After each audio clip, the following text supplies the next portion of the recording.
Prepare to embark on a journey into the depth of your own emotions in this video, where a delicate dance unfolds between control and chaos. We will unravel the secrets of taming the three most powerful forces that shape our lives. Discover how to harness the fiery essence of anger, transform impatience into unwavering focus and willpower, and conquer the crippling grip that fear has over our lives. Because these three emotions, pretty much, if you master these three emotions, you will learn how to not get manipulated, how to overcome problems, how to date and attract the right person, how to leave the wrong person, how to tackle career goals, and how to tackle challenges. And these are the emotions that, in my opinion, I've learned to control.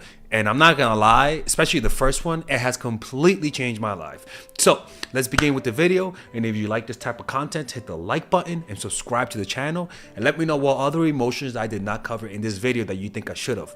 And don't forget, we're having 50% off all of our courses using the coupon code MINDFUL, and it ends in January 1st. So let's begin with the video. So let's begin with impatience, right? Because impatience is the number one source of our biggest mistakes. I mean, I'm not even kidding with you. For example, when I started doing art, I learned art pretty fast, and I learned that in 3 or 4 years, like how to paint realistically. And this was my strategy: learn slowly. If I want to learn fast, learn slowly. If I want to learn slow, learn fast. That's what I've noticed. Okay, so impatience is the biggest cause of failure. Why? Because this is part of human nature to be impatient. We want quick fixes. We want instant gratification. This is a weakness because we then make big mistakes with little thinking and based on what we want in the moment. So many mistakes come because of lack of impatience. And one of the things that people do is that they understand that human nature is impatient. So what they do to make you make mistakes is to make you impatient. Like a partner pulling away and not responding and forcing you to feel impatient. Like somebody making you wait. All of those things cause you to lose your focus and your control. Where when you get impatient, you stop thinking long term and you start thinking about the short term. By not being patient, you limit all of your options. And in relationships, we do the same as well. So when you want something now, but what's good for you is going to come tomorrow, you're limiting your options, right? Patience allows you to let opportunities come to you. If you know, it's like a spider. A spider's strategy for survival is patience, creating a web, making it right, making it tight, and just waiting, right? If you know how to use time and observe your environment, you have the most powerful tool, which is thinking into the future and formulating a plan based on that understanding. Why? Moving first, initiating the attack, will often put you at a disadvantage. You are exposing your strategy and limiting your options. Instead, discover the power of holding back and letting the other side move first, giving you the flexibility to counterattack from any angle. If your opponents are aggressive, bait them into a rash attack that will leave them in a weak position. Learn to use their impatience, their eagerness to get at you, as a way to throw them off balance and bring them down. In difficult moments, do not despair or retreat. Any situation can be turned around. If you learn how to hold back, waiting for the right moment to launch an unexpected counterattack, weakness can become strength. Because patience prevents you from making all of the dumb mistakes that we've talked about. Because of that, people then are drawn, because of our natural impatience, we are drawn to quick fixes, the easy fix. Because this is the thing, most of this game is all about patience. It really is. And if you can't control your compulsive need to act whenever you feel uncertain, whenever you feel like you want the answers right now, because we've been conditioned to get instant gratification. Back then, people used to send letters and wait weeks for a response. That's how romance was back in the days. It used to be a lot slower. So they were able to wait longer period of time. They had more tolerance for waiting. Nowadays, if someone takes a whole day to respond, we're apoplectic, and you're calling me thinking I'm Black Jesus, thinking I could just magically bring them back, right? But you gotta understand is that the real default mode of dating for humans is a slow process. And that slow process goes against our natural inclinations for quick gratification. So what somebody who might be trying to manipulate you, they'll just make you wait.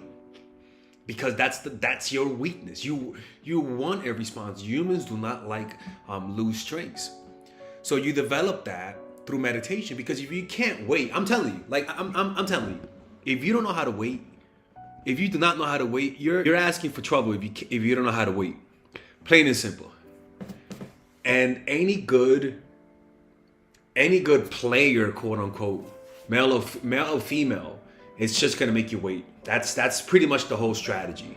Quick fixes, the easy fix, either through watching others succeed and rooting for them, right? That's another way of us of not doing things, where we live vicariously through celebrities and through our children, or by buying into quick fixes and quick elixirs and looking for quick boosts of dopamine and technology and etc. All of those things are forms of impatience, where you're bored and tired and depressed, and rather than just sitting with the boredom and trying to find a way to get out of that boredom, entertain yourself through using your mind, we then focus on watching TV shows and looking for quick fixes of entertainment. Where back then, when before we had technology like electronics, you had to think your way out of impatience. You had to think your way out of boredom, and that actually trained your mind to become stronger and to become more what's that word, resilient, right? Like learning how to get out of boredom and impatience through natural means makes us grow. But rather we have trained ourselves to just go for the internet, go for quick fixes, even watching my videos. In conquering something, in learning a skill, you have to do it over and over and over and over again. And if you just are in the moment, you're just frustrated and you're bored, you're going to give up.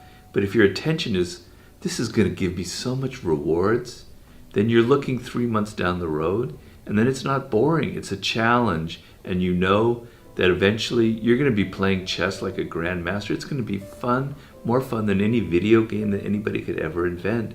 So that's the key thing is do you have that pattern early in your life where you understand that boredom and tedium is actually something to overcome, and when you overcome it, amazing things will happen. The addiction to instant results and information has an effect on every aspect of our lives.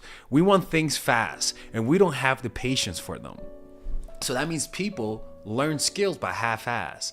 People learn how to meditate but half-ass. Anything that you don't give all of your patience to, you don't learn fully, right? But what we don't realize is how that affects our thinking.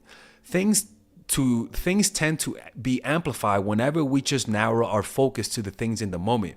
But that tends to make people make decisions on little things in the moment. The way to deal with this is twofold.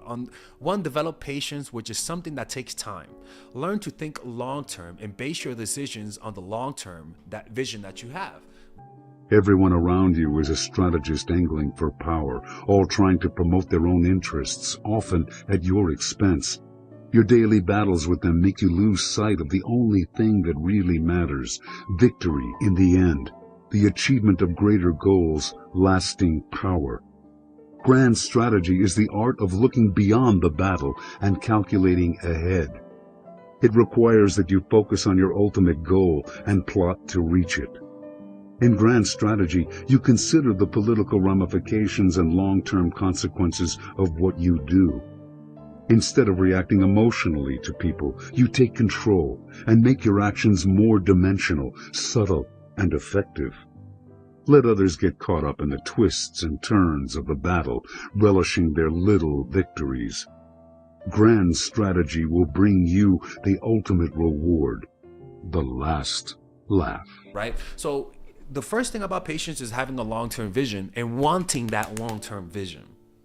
That wanting of the long-term vision naturally comes with patience. And then you got to stop looking at where everyone is compared to you. That will also cause you to feel impatient.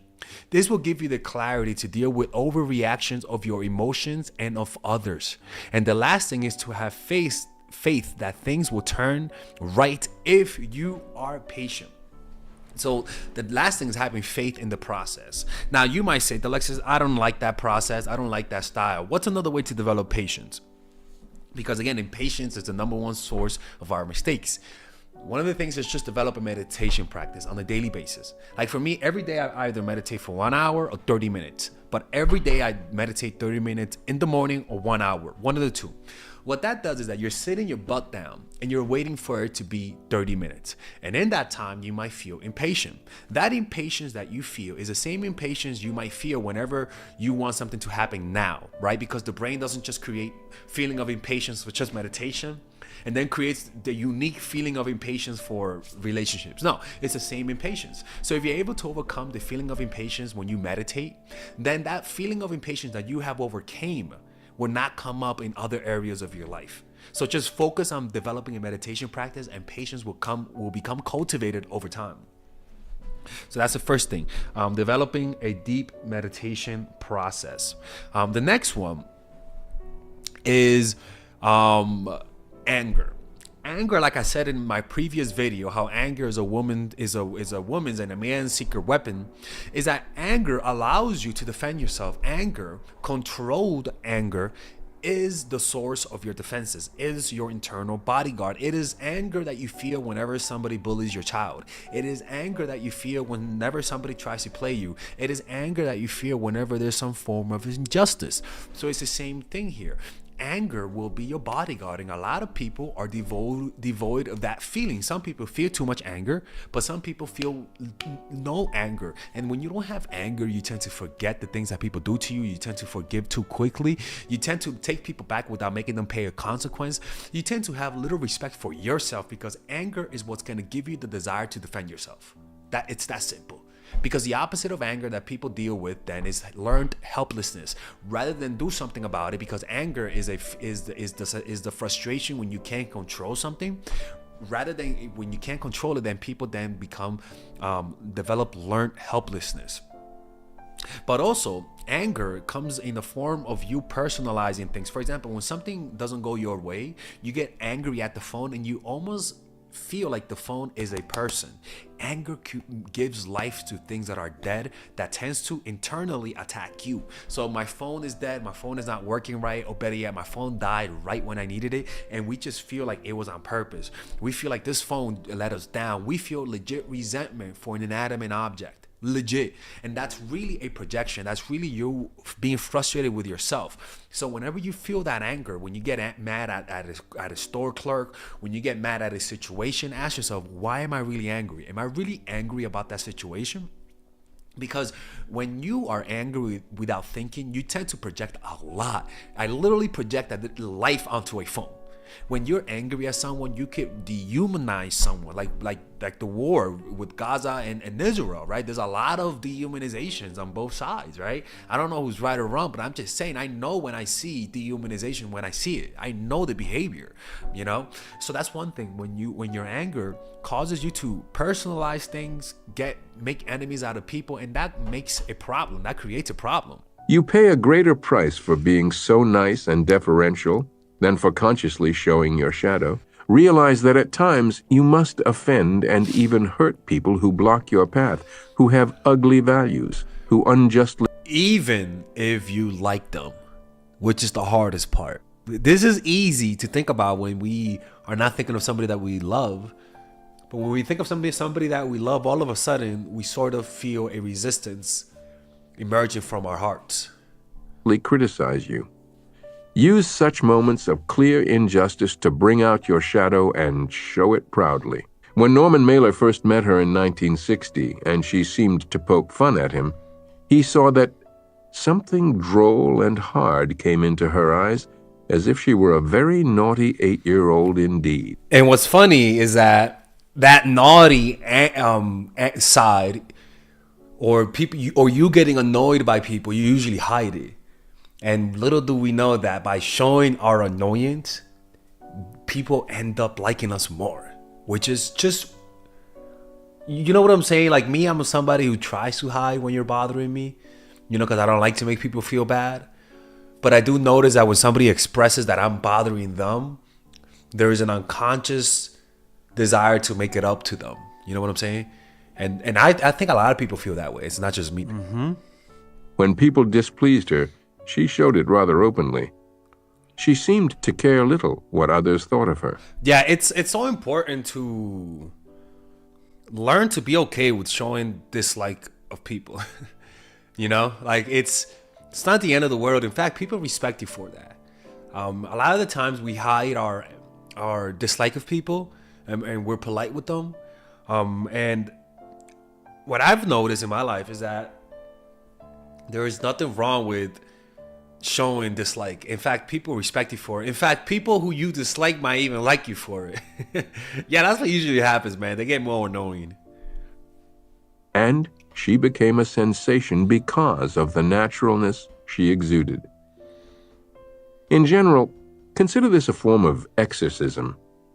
Once you show these desires and impulses, they no longer lie hidden in corners of your personality, twisting and operating in secret ways. You're just releasing it. Like how when cows have too much methane inside of them, they put something in here and it causes the methane to be released so that they're not bloated, right? And it's the same thing. Like they literally pull a hole so that it could, like a fucking balloon. It's crazy. And this is pretty much the same thing. Like we're just bloated with anger. We're bloated because, you see, the bloating happens when we feel like we can't control things. That's what happens. When you feel like you have no control over your life, it makes you angry. Anger comes when you can't control something. And learning to let go and learning to release control releases you of your anger. But unfortunately, before the complete release happens, you have to feel your anger to a certain degree, you know? And the next thing is that when you're angry and you don't control your anger, you tend to do things that are outside of your character. When you're in a group setting and everyone is angry, you're gonna feel that anger and you might join the mob, do things that you usually don't do, especially in the group setting, because when you're in a group setting, your personality is lost. Your exaggerated self comes out, your dark side comes out actually. So when you're angry and you try to take action from a place of anger, it's always the wrong decision. It's always the wrong decision. The first part that I talked to you about using your anger to create boundaries, it's more controlled anger. This is uncontrollable anger. The type of anger where you black out. And the way to develop that, the way to fix that, like I said, the part of your brain that's angry is your limbic system. Your limbic brain system, the deeper part. I forgot what's it called, right? Yeah. Anyway, so that part is just overactive, and when that's overactive, your frontal cortex isn't as active. It's actually hijacked by your limbic brain. And like I say, what's the number one thing that lowers the activity of your limbic system and increases gray matter to your prefrontal cortex so that you're able to think more rationally? Watching my videos. I'm kidding. Meditation. Meditation will give you the rationality and the physiology to control your anger, because it shrinks the activity of the limbic system and it increases the activity of your frontal cortex. In other words, you're going to be able to think more clearly when you're angry. If you can't control your anger, you're going to say things that's going to offend people. You're going to lose friends. It's just going to be really bad people. So that's one thing that's very important, controlling your anger. And the last thing is fear. Controlling your fear. You gotta understand, all of us have basic emotions, right? Where we have anger, we have fear, we have depression, right? And our body does not create new emotions, right? So the fear that you feel, there's like a ball of fear inside of everyone. And the brain takes chunks out of that fear depending on the situation. So let's just say you feel fear and you have the fear emotions within you, and then something comes up and you don't know whether or not you passed the test, right? The body realizes that this is not a big threat, but it needs to feel some form of anxiety. So it takes a little bit of the fear that you already have and gives it to that situation, so you feel a little bit anxious, right? Now, what is that? What is that ball of feeling? Where does that come from? Actually, that ball of feeling is what you're gonna feel in its complete form before you die. It's the fear that you feel of the fear of death, that's that ball, the fear of death. And so the body, because that's the ultimate fear, that's really what every other organism is trying to avoid. It's trying to avoid death. So the body has a certain amount of fear of death. And then it uses 20% for this type of situation, 20%, but it all comes from the same place. So rather than asking yourself, how do I stop being afraid of taking risk? How do I stop being afraid of my parents? How do I stop being afraid of the bully? Rather than asking, you're almost asking, how do I remove the tip of this iceberg? The way to remove overall fear is to remove the ultimate fear, which is the fear of death. Most of us spend our lives avoiding the thought of death. Instead, the inevitability of death should be continually on our minds. Understanding the shortness of life fills us with a sense of purpose and urgency to realize our goals. Training ourselves to confront and accept this reality makes it easier to manage the inevitable setbacks, separations, and crises in life. It gives us a sense of proportion, of what really matters in this brief existence of ours. Most people continually look for ways to separate themselves from others and feel superior. Instead, we must see the mortality in everyone, how it equalizes and connects us all. By becoming deeply aware of our mortality, we intensify our experience of every aspect of life. Once you overcome fear of death, everything else is easier, because really that fear is meant for death. If you learn to be comfortable with the fear of death, all of a sudden that you won't be afraid no more. So now, whenever it's time for you to feel afraid of what's going to happen tomorrow, there's not going to be emotions like that emotion is not there. So the only thing it's going to draw upon is just peace. So get at the root of that fear. Observe, meditate on your common mortality. I know it sounds very weird, but it is true. If you just meditate on how you're going to die in all the different ways that you're going to die, and get in touch with other people's reality of death, of how other people died, or imagine or see the life of people who were young and realize that they died one day, get comfortable with the thought of death. Get comfortable and feel how it is to age. When you see younger people, imagine them being old. When you see your older people, imagine them being young. When you see a city that's completely filled, imagine it being completely empty because everyone died, right? What the point is that you want to get comfortable with that reality. Out of fear, we convert death into an abstraction, a thought we can entertain now and then or repress. But life is not a thought. It is a flesh and blood reality, something we feel from within. There is no such thing as life without death. Our mortality is just as much a flesh and blood reality as life. From the moment we are born, it is a presence within our bodies as our cells die and we age. We need to experience it this way. We should not see this as something morbid or terrifying. Moving past this block of ours in which death is an abstraction has an immensely liberating effect, connecting us more physically to the world around us and heightening our senses. Once you get comfortable with that one day you will die, everything else is easier. You're comfortable with failing because it's not death.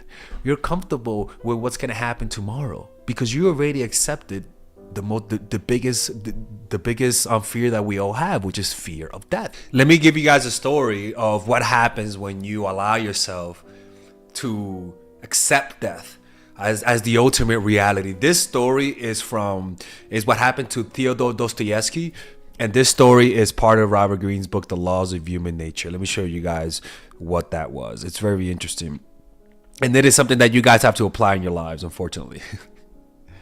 In December of 1849, the 27-year-old writer Fyodor Dostoevsky, imprisoned for participating in an alleged conspiracy against the Russian Tsar, found himself and his fellow prisoners suddenly transported to a square in St. Petersburg and told that they were about to be executed for their crimes. At that moment, all of the blood starts going down to your feet and you just feel cold, right?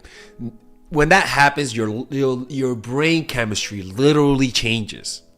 It transforms you. Nothing alters all of your neurochemistry more than the thought of you dying.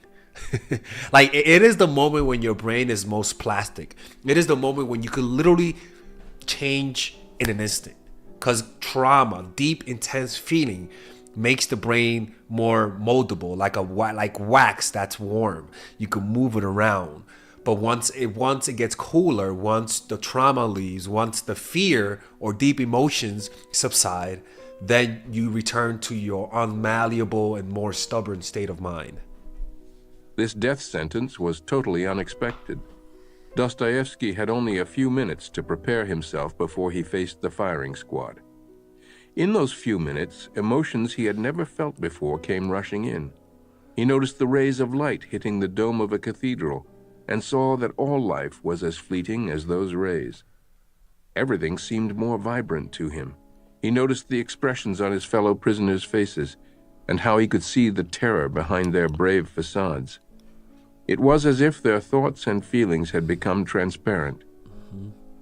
At the last moment, a representative from the Tsar rode into the square, announcing that which in reality, that was like his whole plan, was to just scare them. sentences had been commuted to several years' hard labor in Siberia. Damn. Utterly overwhelmed by his psychological brush with death, Dostoevsky felt reborn, and the experience remained embedded in him for the rest of his life, inspiring new depths of empathy and intensifying his observational powers. Yeah. This has been the experience of others who have been exposed to death in a deep and personal way. And that's the power of it. If you really want to change as a person for the positive, almost die and you'll notice. So when you accept this reality, this fear, accepting death allows you to see the world through the eyes of death. And seeing the world through the eyes of death, there is no fear, people. There is no fear. And let me show you guys a poem that I wrote a few months ago with the help of a friend, people. Okay, I like to write it, but I get help from a friend. He likes to write poetry too, and this is what I got this poem after listening to the book, after reading the book The Death of Ivan Ilyich by Leo Tolstoy. It's a beautiful book, by the way, but this was inspired by him. Let me show you. Seeing the world through the eyes of death allows us to perceive things as they truly are, with an intensity that cuts through illusions. It's akin to watching footage of loved ones who have passed away, evoking a bittersweet longing. Death adds a haunting beauty, revealing the underlying physical reality of our destiny that we often choose to deny. Being aware of our mortality enables us to embrace the raw reality and miraculous brevity of life. We are able to dance with life the songs that death whispers to us. It mirrors the profound experience we will all face in our final moments, where heightened consciousness emerges as we cling to our remaining time in this world, where we see people's faces for who they really are, sense the true essence of the consciousness of our loved ones, and see the world as one through the brotherhood of death. Without the constraints of ego, we absorb the world and amplify its impact. This reality is available to us at every moment, inviting us to contemplate our existence and discover deeper truths, to feel at ease at the thought of our separation with the physical world. It asks us to listen and to sense the fleeting nature of ourselves and our loved ones. The world we live in offers us our countless perspectives to see the world through, numerous realities to experience. You can see the world as a child, as an adult, as a villain, as a hero. However, viewing the world through the eyes of death represents the ultimate reality, the closest proximity to the essence of truth. Similar to how gravity distorts time through the eyes of death, there's no distortion of reality from the ego. It allows us to see things as if it were our last encounter, bringing us eyeball to eyeball without flinching with the nature of reality itself and finding peace in our mortality. Death. Conquer that fear of death through meditation process. Because when you, and this is, I always say, go to a 10-day retreat. When you go to a 10-day retreat, you realize your ego doesn't exist. And the fear of death goes away when your ego realizes that it doesn't exist. And the way to do that is just to observe your thoughts, because your ego is made out of your thoughts. Keep looking at your thoughts. Keep observing your thoughts. Look at it. You literally just start looking at your thoughts through observing the breath. You start looking at your thought through observing the breath, and you start noticing and feeling and sensing how holographic our thoughts are. Once you get to that point you'll notice there'll come a sense of like liberation, and also you feel a little uncomfortable because you don't feel how you used to feel no more. You stop feeling like the person who you were, and you almost feel like you're like a blank holy slate, like something that's holy, something that's beautiful, and something that is nothing at the same time. That essence is your higher self. It's the self that's not afraid of death. When you tap into that, the fear of death goes away. At least depending on how connected you are with that reality. And you do that through a meditation process, people. You don't have to go to a retreat, but I highly recommend you go to a retreat. You can meditate on death. You could do death meditations. You could go on YouTube, or you could purchase my course, Emotional Mastery, where I talk about that. And those are the things that you have to deal with, right? Dealing with death, dealing with impatience, and dealing with anger. You master that. And because think about it, even with anger, right? When you fail and you feel impatient and you fail, you also feel angry, right? So what I'm trying to tell you is that meditation is literally the cure for this. I'm not even kidding. The problem is that it doesn't take like a 5-minute meditation. It takes you meditating consistently for months. You're gonna see results in the first week, right? But to really be able to lift that heavy load of fear, it takes deepening your meditation practice. It's not as easy as it looks, but the beauty is that life is hard. You just have to pick what part of life you wanna struggle in. It's better to struggle with meditation than to struggle with a drug addiction. It's better to struggle with learning how to meditate for a longer period of time than to struggle on how to make somebody like you that doesn't like you back. You know what I'm saying? So develop a meditation practice and set some goals and try to achieve it, because your goals will confront you with these feelings. You can't just try to deal with impatience and not want something. You can't just try to deal with anger and not want something. You can't just have to want to fear with, you just can't deal with fear and not take risk. You got to do something. So these emotions will arise through your action.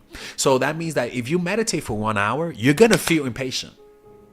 And if you just sit and relax and allow yourself to just feel the emotion and just feel it diligently, you are bound to be successful. Like Cuenca says, you just sit down and feel it, and you just feel yourself wanting to get up and just breathe and remain equanimous, with equanimity, like in the meditation retreat, right?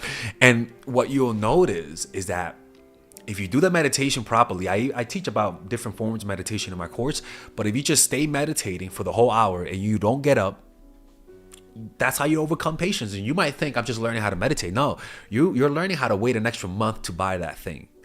You're learning how to say no to that person because that person is not good for you. You're learning, like, it's like wax on, wax off. This is literally wax on, wax off, people. This process that I'm teaching you, okay? So these 3 emotions, conquer them through accepting them through a meditation process, and you'll notice how your life will never be the same. I'm telling you, this is what I did. And for me, this year was all about impatience. I learned, and I'm still learning how to deal with my impatience, but it's getting better over time. All right. Anyways, I hope you guys enjoyed this video. If you guys want to work with me one-on-one, you guys know exactly what it. All right, guys, we're going to have a brief intermission so that I can tell you guys about our new bundle that we're doing, where you guys can purchase all of my courses and get it at a discount. So this bundle is pretty much the bundle where you could just buy all of my courses. You could buy Nice Guy, which is a training course on how to come across more assertive, how to come across more confident, how to not give off nice guy vibes. You guys can get access to Dark Game, which is my full dating course on how to meet women in different scenarios, how to attract women, how to make sure you don't come across as creepy, and essentially how to act like a man and not act like a doofus, to be quite honest with you. And you get all of these bonuses, which is the bonuses of Dark Game, the bonuses of Practical Mastery, which is about how to master a skill, Social Mastery, which is how to master your social life, and the Laws of Human Nature, which is a book club video that I had dissecting Robert Greene's book. All of this is naturally at around naturally is at $346, but you guys can purchase this bundle and get it at what's the price again? Get it at $238 pretty much. So you guys can purchase it right now. It's a money back 30-day money back guarantee. It's a good way to, rather than just buying them individually and paying extra, you guys can just purchase everything at a discount price. Now, the only thing I don't like is the fact that I'm giving you a lot of information at the same time. That makes me kind of scared, because a lot of times people don't do the things that I teach when you get too much information. But I've gotten too many requests to do this, so I'm just satisfying you guys. Purchase it right now by clicking on the description down below where it says purchase the bundle. All right, let's continue with the video.